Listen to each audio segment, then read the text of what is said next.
J'espère que vous allez bien. Cette vidéo a été réalisée en collaboration avec CuriosiTown. Voilà un petit peu ses vidéos. C'est une chaîne vraiment intéressante qui traite de tout ce qui est mystère, un petit peu comme ce que je fais. Donc je vous invite vraiment à aller vous abonner à sa chaîne parce qu'il y a vraiment du contenu top. Et maintenant c'est parti pour la vidéo sur la malédiction de Toutankhamon.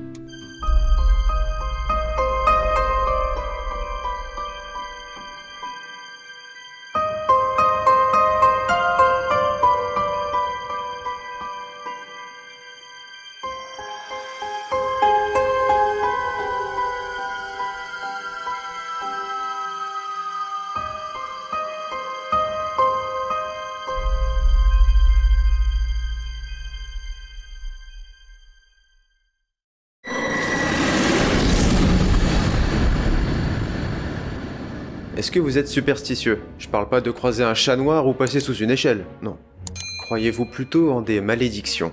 Si vous l'êtes, seriez-vous prêt à braver celle-ci, afin de mettre la main sur des merveilles? C'est en tout cas ce qu'ont fait deux archéologues, dans les années 20. Désireux de trouver la tombe d'un mystérieux pharaon, ceux-ci ont déclenché sa malédiction. Alors si aujourd'hui je vous parlais de la malédiction de Toutankhamon, ça vous intéresse?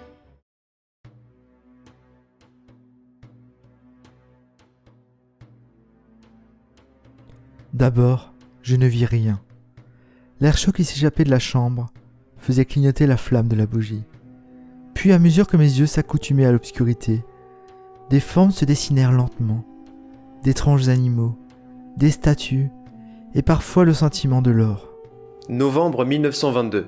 Après plusieurs années de recherches infructueuses, Howard Carter parvient à trouver la tombe du pharaon Toutankhamon. Tout commence début 1900 quand Lord Carnarvon, un riche aristocrate britannique passionné de courses de voitures, se blesse à bord de l'un de ses véhicules. L'accident est assez grave et commence alors pour l'homme une longue convalescence. Convalescence durant laquelle il va se trouver plusieurs nouvelles passions, comme la photographie, l'archéologie, l'égyptologie et Fortnite. J'en fais toujours trop. Le climat froid et humide de l'Angleterre accentue les douleurs de l'aristocrate, et son médecin lui conseille alors qu'un climat plus chaud et sec lui serait bénéfique, et cela est une révélation. Il ira en Égypte et mettra sa fortune à profit, afin d'y effectuer des fouilles. Sur place, il va se lancer avec enthousiasme. Cependant, les résultats ne sont pas fameux, et il ne trouve rien. Il va alors faire appel à quelqu'un de compétent. Pour le soutenir dans sa tâche, un certain Howard Carter, égyptologue et archéologue, britannique lui aussi. Et effectivement, après l'arrivée de Carter, les trouvailles sont beaucoup plus importantes. Cependant, il caresse l'espoir de trouver la tombe d'un pharaon, et plus particulièrement celle de Toutankhamon. Cependant, les années passent et l'espoir s'amenuise. Toutankhamon est le fils du pharaon Akhenaton. Akhenaton et sa sœur sont les parents de Toutankhamon. Il est né vers moins 1345 et il est le 11e pharaon, 18e dynastie. Le règne de Toutankhamon n'est pas particulièrement marquant. Il monte sur le trône âgé de seulement 9 ans et va mourir moins de 10 ans plus tard. Il aura un règne très court, très probablement dû à une santé vacillante. Il souffrait de la maladie de Kœhler, une anomalie de la croissance des os et du cartilage. Son pied gauche souffrait d'une malformation, ce qui l'obligeait à marcher avec une canne. Il aurait pu également souffrir de drépanocytose, une maladie pouvant entraîner un retard de développement, une prédisposition aux infections bactériennes et aux anémies. On retrouva aussi des traces de paludisme dans son corps. Et il est clair que sa consanguinité n'avait rien arrangé. Enfin bon, les goûts et les couleurs, hein. Et la tombe de ce fameux Toutankhamon n'a jamais été découverte. Et voilà plusieurs années que Carnarvon et Carter sont à sa recherche en vain. Cela fait maintenant plusieurs années, et ceux-ci pensent alors à plier bagages, ayant perdu tout espoir. Mais celui-ci renaît en 1922, quand l'un des ouvriers découvre, par hasard, la première marche d'un escalier. Les fouilles se concentrent alors un peu plus sur l'endroit, et un escalier entier est alors mis à jour. Un escalier menant à une porte fermée. Une porte portant un sceau royal, une porte menant à un tombeau. La première porte est franchie, puis, les décombres dégagés, une seconde porte scellée se présentait. Une porte portant le sceau de Toutankhamon. Il était enfin là, après toutes ces années de recherche. Ils avaient enfin découvert le tombeau du pharaon. Et enfin, Carter pénètre à l'intérieur avec une bougie. L'air chaud s'échappant de la tombe faisait danser la flamme de la bougie. Puis à mesure que mes yeux s'accoutumaient à la faible luminosité, des formes se dessinèrent lentement dans l'obscurité de la pièce. D'étranges animaux, des statues et de l'or. Partout le scintillement de l'or. Le tombeau était composé de plusieurs parties. Les principales comportent la chambre du trésor, dans laquelle on trouva des milliers d'objets.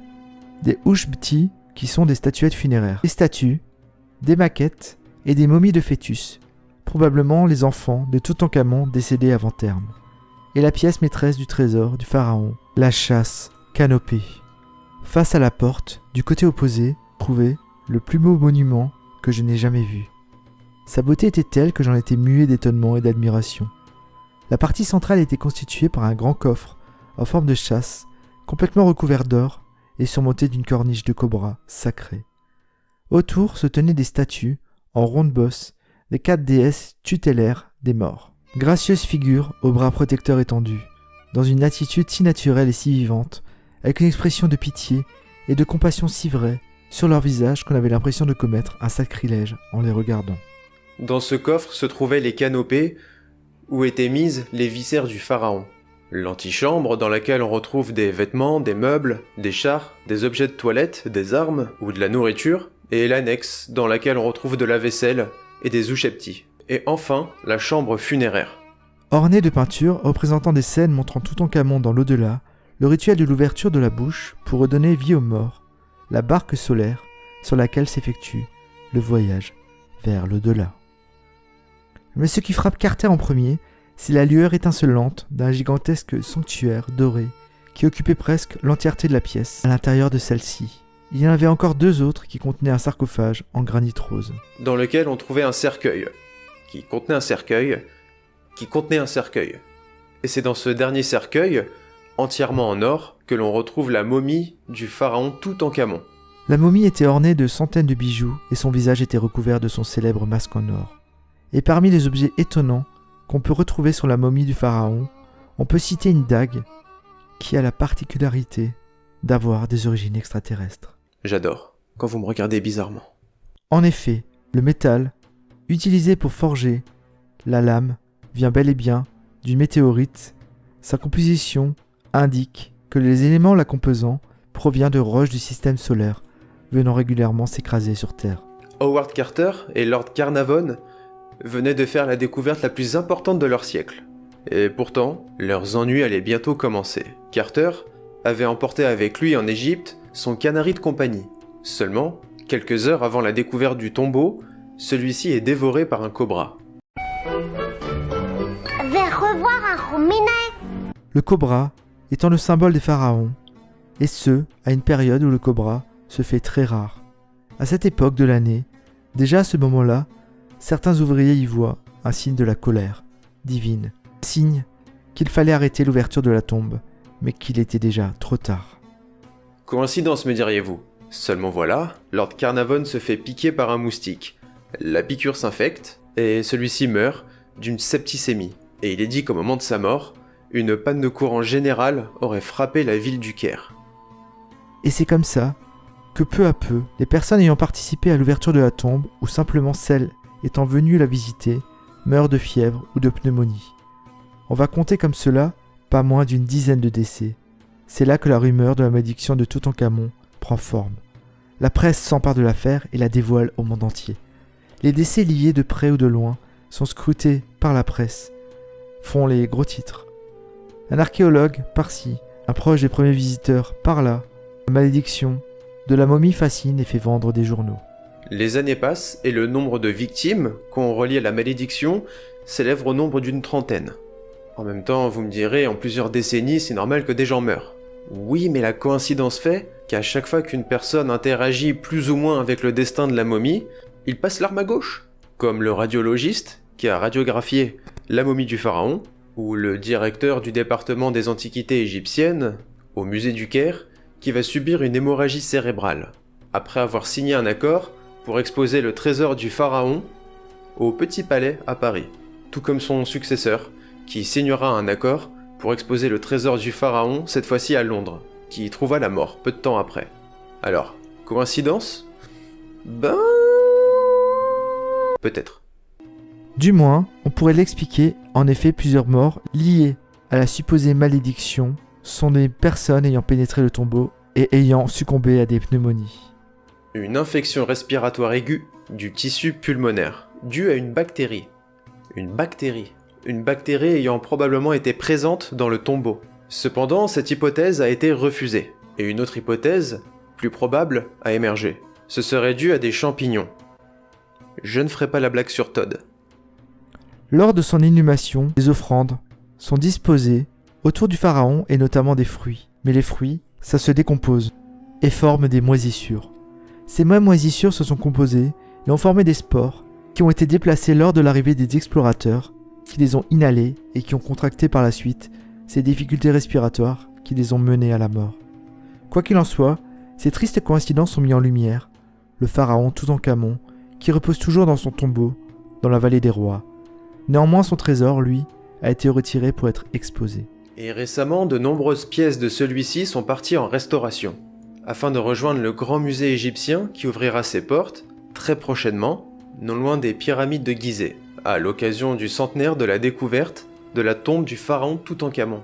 Il sera le plus vaste musée d'égyptologie du monde, et on pourra admirer le trésor si longtemps désiré par Carter et Carnarvon, et ce, sans subir la colère de la momie. Enfin, je crois. Cette histoire aura marqué l'histoire de l'archéologie et de l'égyptologie de par sa singularité, notamment le fait de découvrir une tombe en aussi bon état, avec son trésor gardé intact, mais elle marquera par son étrangeté également.